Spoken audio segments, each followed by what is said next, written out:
Dave, you know Westbeth. Westbeth is a place, a special place where artists, people can live, people can express themselves, people can sing, people can dance, people can talk, people with issues, people without issues. But the key thing is Westbeth. I have been here, my husband and myself, been here now for about 35 years, pretty much from the beginning. And I have done several things, different things, level in my life, but one of the things that I embraced, particularly since I've been here in Westbeth, is food. Food to me is a passion. I walk, talk, and think food. Some people say I'm a chef. I don't know. For me, I'm a person that loves and respects and enjoys doing food. Food to me is like Westbeth. It's like a painting. You run into all types of flavors, all types of people, all types of joy, sorrow, sadness, and happiness. And I could put food as if a painter could put it on a canvas, and I could draw you a picture. It'll be so profound that you could smell it. You could smell where that place in your heart, where that food that I'm expressing. Westbeth, however, another joy, they always have embraced me as, so they say, chef. And I have been blessed to do many events for them. Some dealing with music. They would have events in music, theater.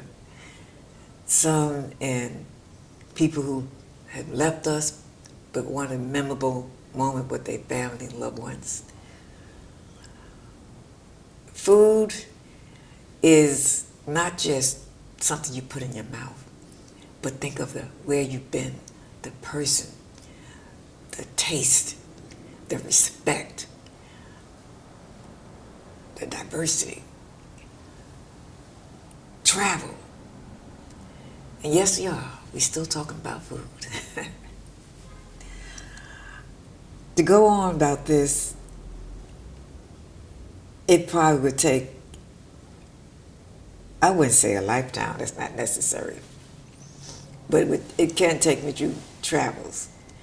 And one of the places that we've been, my husband and I, visit a family member in northern Nigeria. And they had asked me to do something for an event they were doing there. It was about music. And I said, at that time, I said, I don't think I'd be able to put this together. I'm not sure if I could do that. I'm not familiar with any African dishes. They said, please, we just want food. We want something that express what you feel. Express what good food tastes like. Express where, at moments like this, we can think of you the most. I said, okay, I could do that. We went to the marketplace, which was another experience. I look at all the items that they had. I said, well, they have everything we have here in the States, but I could do that. But let me take time, before I go into that, let me take time to know the people first. Know their hearts, know their feelings, know their sadness, know their joy. And I was able to do that with my uncle. And we traveled throughout northern part of Nigeria, Kaduna, Ife, and Bujo. And we came back, and lo and behold, I designed this menu. And this is really what I'm getting at is that this was started me getting into food. Not just food, but food that's passionate, that people could talk about it as if it's an experience. The same thing an artist would talk about his or her painting, or a dancer would talk about their dance and would it convey that emotion that they have. So that's where I start putting food on a different level. Not so much the Sunday afternoon or guests are coming or a wedding, but something that you could feel and smell, as I said a moment ago. And I did put something together. One of the implements was groundnut. They call it the mafe. And mafe consists of the history of nuts, which originated from Africa, from my understanding. And we pulled this menu together, and each implement I did, we did a groundnut dessert, we did a groundnut stew, we even did a groundnut drink. And they were amazed, including myself, that we were able to put so many differences with one implement. They have something they call now, I think, the food stations, where they have something where you could take one thing and make maybe 8 different things with this one food item. And I'm just able to be glad to talk about one of the few things that I do. And yes, get back to West Bath. I often share many of them here, right in West Bath. So that's it. I had a moment or two, but I lost.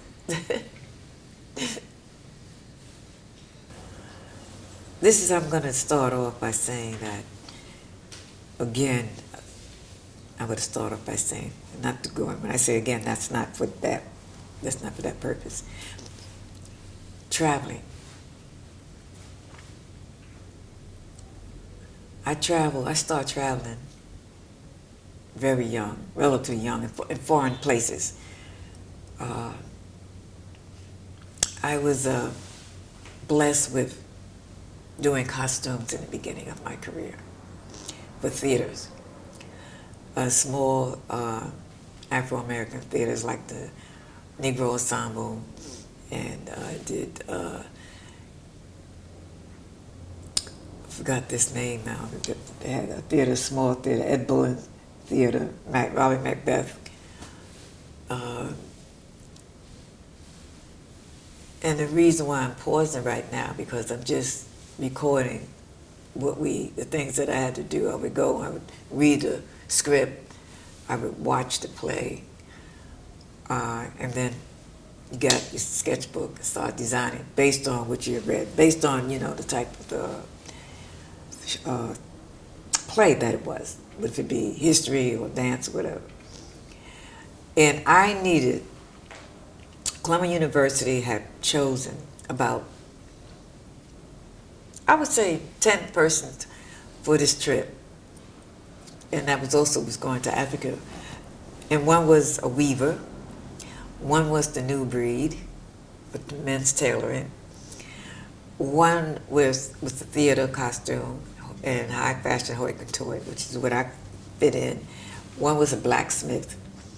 And we auditioned.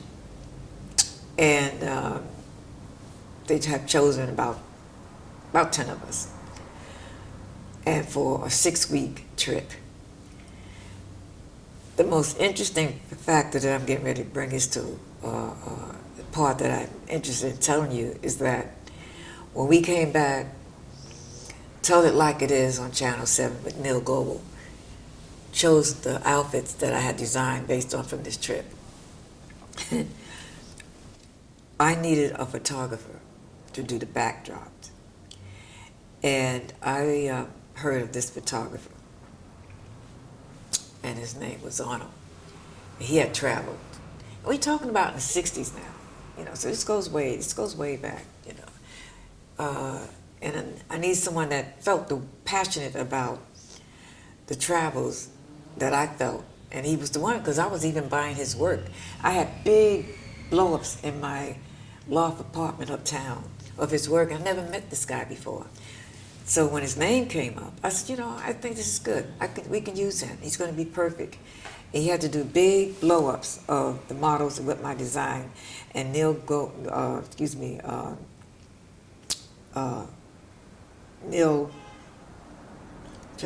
just slipped now. Neil I can't think of his name, I just slipped.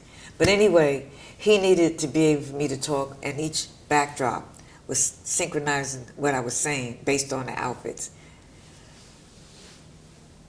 when I finally met this photographer, we had both been to the same places. And I said, I know your work. He said, well, where? I said, I've been buying your work for years. I had no idea it was your work. And it was the interesting part was that we was friends for years after that. And then we bumped into each other again, and we worked in another project. And while we was doing this third project, I believe, yes, this third project, I'm trying to still think of the person's name, so I'm missing it.